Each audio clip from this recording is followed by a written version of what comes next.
The long highway stretched before me like an endless ribbon through the high plains. My name is Sarah Mitchell, and at 35, I've learned some roads are meant to be traveled alone. My old Ford pickup hummed steadily as I covered the 550 miles from Salt Lake City to the ranch outside Denver. The $12,000 venue deposit for my sister Brooke's dream wedding had come straight from my savings, wired from my account 6 months earlier with the memo Brooke's wedding venue love Sarah. I had the printed bank statement folded in my purse, proof that the money was mine and the contract listed me as the primary payer. It wasn't a loan. It was a gift. Most people drive to weddings for joy. I drove carrying the quiet weight of being the reliable one. Brooke had always been the star, beautiful, outgoing, the one everyone doted on. I was the steady sister who showed up and made things happen. When I pulled up to the picturesque ranch nestled in the Colorado foothills, the Rocky Mountains standing guard in the distance, the place was pure magic. String lights twinkled over rustic wooden beams, wildflowers adorned every table. I had made this possible, yet the parking attendant waved me to the back lot. "Family cars up front," he said. My faded pickup looked out of place among the shiny SUVs. Inside, my table sat near the kitchen doors.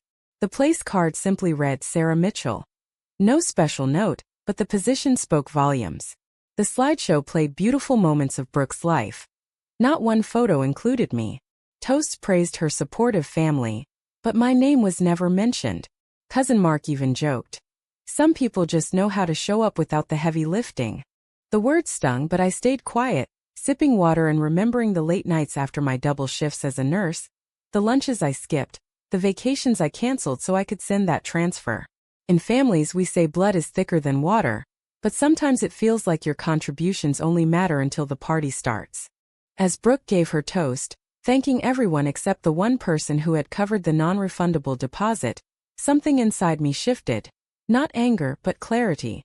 When the mic came near me later, I stood calmly. "I have something to share," I said, voice steady. I pulled out the bank statement. 6 months ago, when things were tight, I covered the full venue deposit.